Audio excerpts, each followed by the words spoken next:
आपके मन की दिशा ही आपके भाग्य की दिशा है। पर क्या आपका मन आपका साथी है या शत्रु? श्री कृष्ण ने कहा था, उद्धरेदात्मनात्मानम नात्मानम अवसादयेत। मन ही मित्र है और मन ही शत्रु। अगर यह वीडियो अंत तक देखा तो आप जानेंगे कैसे अपने मन को अपना सबसे बड़ा मित्र बनाएं। और अगर अधूरा छोड़ा तो ज्ञान अधूरा, लाभ अधूरा। मन के तीन चेहरे। एक, सत्व, मन शांति प्रेम से भरा। दो, रजस, मन भाग दौड़, इच्छा, असंतोष से भरा। तीन, तमस, मन आलस्य, भ्रम, नकारात्मकता से भरा। आपका मन किस श्रेणी में है? श्री कृष्ण ने अर्जुन से कहा था, मन पर नियंत्रण ही आत्मज्ञान की कुंजी है। विचारों का चक्र, सोच, भावना, कर्म, आदत, चरित्र, भाग्य। हर विचार बीज है। अच्छे बीज बोएंगे तो जीवन में फल भी अच्छे होंगे। उदाहरण, एक किसान अगर हर बार विषैला बीज बोए तो फसल कैसी होगी? मन की जमीन पर अच्छे विचार बोने हैं रोज, ध्यान पूर्वक। पहला सूत्र, सुबह की शक्ति, ब्रह्म मुहूर्त 4 से 6 बजे में उठना। इस समय मन सबसे शुद्ध होता है। उस समय पढ़ें भगवद गीता का एक श्लोक या सकारात्मक पुस्तक। केवल 10 मिनट, लेकिन ये 10 मिनट पूरे दिन को बदल सकते हैं। लाइव एग्जाम्पल, आईएएस अधिकारी जो हर सुबह केवल 15 मिनट भगवद गीता पढ़ते हैं, उनका आत्मविश्वास, निर्णय लेने की क्षमता और शांति अद्भुत है। दूसरा सूत्र, दोष नहीं, दृष्टि बदलो। जब कोई नकारात्मक स्थिति आए तो दोष मत दो, दृष्टि बदलो। कृष्ण कहते हैं, स्थिति नहीं, दृष्टिकोण बदलो, वही योग है। उदाहरण, एक बार द्रौपदी ने कृष्ण से कहा, मेरा अपमान हुआ, तूने कुछ नहीं किया। कृष्ण ने कहा, मैं तब आया जब तूने मुझे पुकारा। मन में पुकार ही पहला परिवर्तन है। तीसरा सूत्र, भावना में शुद्धता लाओ। जो कार्य करो उसमें प्रेम, सेवा और समर्पण हो। बिना अपेक्षा के कर्म करना ही गीता का मूल है। मन में अगर भावना शुद्ध हो तो विचार स्वतः पवित्र होते हैं। जैसा कि एक बच्चा माँ के लिए बिना बोले पानी लाता है, वह न छोटा कर्म है न बड़ा, वह शुद्ध है। चौथा सूत्र, दोहराव से बनता है संस्कार। जो आप बार बार सोचते हैं वही स्थायी होता है। दिन में 3 बार यह दोहराएं, मैं शांत चित्त हूं, मुझे अच्छा सोचने की शक्ति है, मैं परमात्मा से जुड़ा हूं। पांचवा सूत्र, स्वाध्याय और संगति। हर दिन 10 मिनट आत्मनिरीक्षण करें। स्वयं से पूछें, आज मैंने कौन से विचारों को स्वीकार किया? एक अच्छा मित्र या गुरु या पुस्तक आपकी दिशा बदल सकता है। श्री कृष्ण का संवाद, जब अर्जुन भ्रमित था, मैंने गीता सुनाई, क्योंकि सही संगति ही सही दिशा देती है। मन को जीतना कोई युद्ध नहीं, यह एक प्रेम यात्रा है। श्री कृष्ण कहते हैं, जो मन पर विजय पा लेता है वही परम शांत को प्राप्त करता है। मनुष्य अपने विचारों से निर्मित होता है। जैसे विचार वैसा उसका चरित्र। मन और विचारों का गहरा संबंध है। श्री कृष्ण बताते हैं कि हमारे विचार ही हमारे जीवन को आकार देते हैं। जब हम सकारात्मक सोचते हैं तो हमारी दिशा सकारात्मक होती है, लेकिन जब हम नकारात्मक सोचते हैं तो हमारा जीवन उथल पुथल हो जाता है। मन को नियंत्रित करना मुश्किल है, लेकिन अभ्यास से यह संभव है। वह अर्जुन से कहते हैं कि जैसे एक नाविक अपने नाव को सही दिशा में चलाता है, वैसे ही मनुष्य को अपने मन को नियंत्रित करना चाहिए। अच्छे विचार लाने के 7 चरण। 1, सत्संग, अच्छे लोगों की संगति। श्री कृष्ण और सुदामा की मित्रता इसका आदर्श उदाहरण है। सुदामा भले ही निर्धन थे, लेकिन श्री कृष्ण के साथ उनका रिश्ता और प्रेम उन्हें आंतरिक शांति और संतुष्टि को देता था। सत्संग से विचारों पर सकारात्मक प्रभाव पड़ता है, क्योंकि हम जो सुनते हैं वही हमारे विचारों को आकार देता है। यदि हम अच्छे लोगों के बीच रहें तो हमारा मन भी अच्छा रहेगा। 2, ध्यान और ज्ञान जप। ध्यान और जप से हम अपने विचारों को नियंत्रित कर सकते हैं। जब हम ध्यान करते हैं तो हमारे मन की चंचलता शांत होती है। AUM नमो भगवते वासुदेवाय का जप करने से मन में शांति आती है और यह हमें भगवान के प्रति भक्ति और प्रेम की ओर प्रेरित करता है। 3. गीता का अध्ययन। गीता के श्लोकों का अध्ययन और उनके अर्थ को समझना बेहद महत्वपूर्ण है। श्री कृष्ण ने अर्जुन को गीता में कहा, अपने कर्म को निष्काम भाव से करो। गीता में बताई गई सीख जीवन के हर पहलू को बदल सकती है। जब हम गीता को समझते हैं तो हमारे विचार खुद ब खुद शुद्ध होने लगते हैं। 4. कृतज्ञता की भावना। आभार का अभ्यास करने से हमारी नकारात्मकता समाप्त होती है। श्री कृष्ण ने कभी किसी बात की शिकायत नहीं की। उनका जीवन आभार और प्रेम से भरा हुआ था। जब हम कृतज्ञ होते हैं तो हमारे मन में सकारात्मकता आती है। 5. निष्काम कर्मयोग।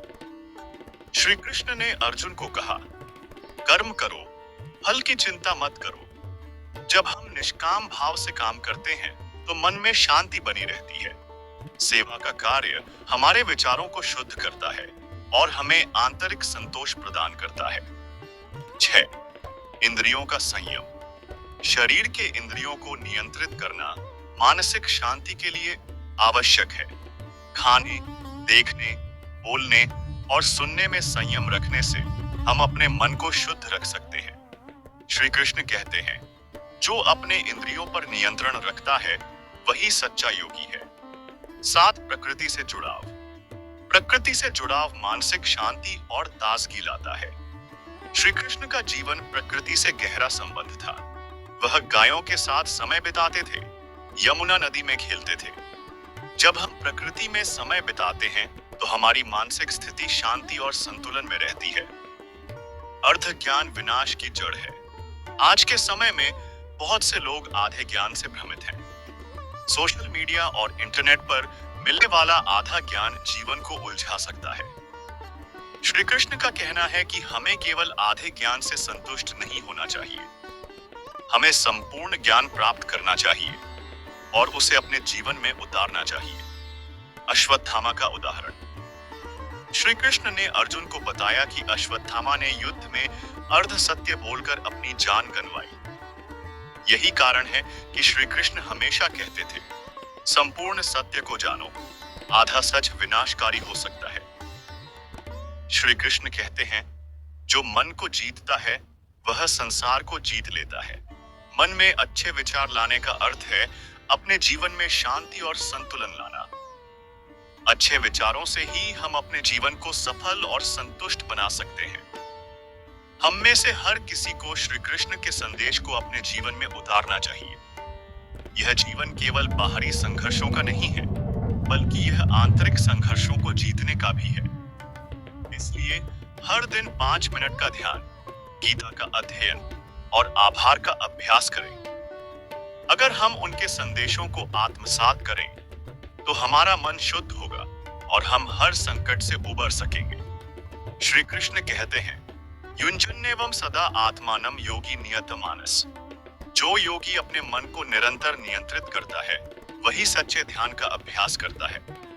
ध्यान का अर्थ है अपने मन को वर्तमान क्षण में स्थिर करना और उसकी चंचलता को शांत करना।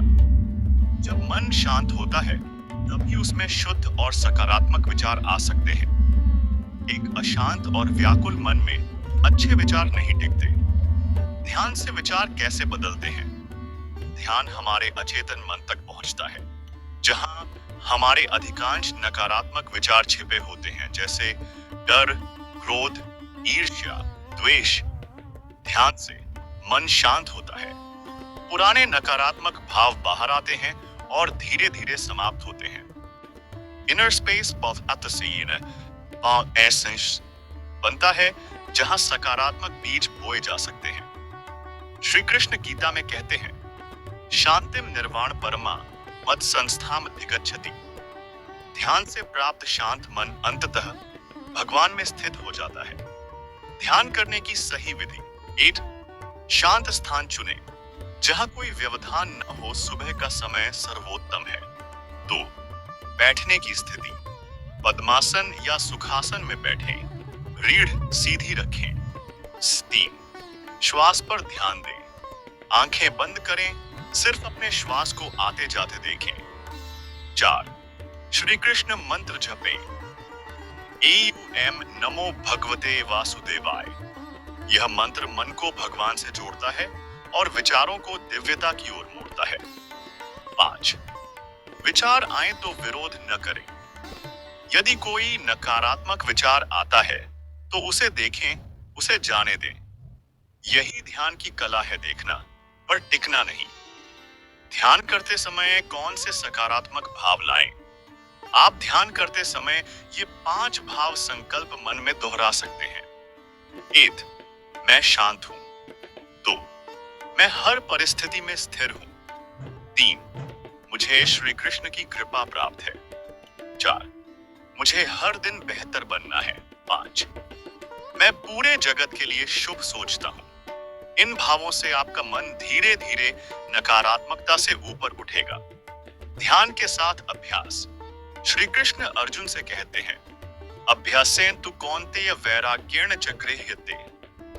हे अर्जुन, अभ्यास और वैराग्य से ही मन को वश में किया जा सकता है। हर दिन 10 से 15 मिनट का ध्यान आपको मानसिक रोगों, चिंता और अवसाद से बचा सकता है और मन में सकारात्मक ऊर्जा भरता है। ध्यान से जुड़े फायदे। मन में स्थिरता आती है, नकारात्मक विचारों की तीव्रता घटती है, धैर्य, करुणा और सहनशीलता बढ़ती है, आत्मविश्वास में वृद्धि होती है, शारीरिक स्वास्थ्य भी सुधरता है। ध्यान से व्यक्ति आत्मा से जुड़ता है और आत्मा के साथ जुड़ाव का अर्थ है शुद्ध विचारों का प्रवाह। ध्यान और श्री कृष्ण का सान्निध्य। श्री कृष्ण केवल एक देवता नहीं बल्कि चेतना है। जब हम ध्यान में बैठते हैं और श्री कृष्ण को स्मरण करते हैं तो हमारे विचार वैकुंठ की ओर जाते हैं, वह जगह जहां केवल प्रेम, सेवा और सकारात्मक ऊर्जा का वास है। श्री कृष्ण को मन में बैठाइए और उन्हें अपने जीवन का सारथी बनाइए। ध्यान कोई जादू नहीं बल्कि आत्मा की भाषा है। जैसे सूर्य के सामने अंधकार नहीं टिकता, वैसे ही ध्यान के सामने नकारात्मक विचार धीरे धीरे गायब हो जाते हैं। जो मन को जीत ले वह दुनिया को जीत सकता है। अगर श्री कृष्ण का यह संदेश आपके मन को छू गया हो तो कृपया इस वीडियो को लाइक करें, अपने प्रियजनों के साथ शेयर करें और चैनल को सब्सक्राइब करें ताकि ऐसे दिव्य विचार आप तक निरंतर पहुंचते रहें। नीचे कमेंट करके हमें जरूर बताएं श्री कृष्ण का कौन सा उपदेश आपके जीवन को सबसे ज्यादा प्रेरित करता है। जय श्री कृष्ण।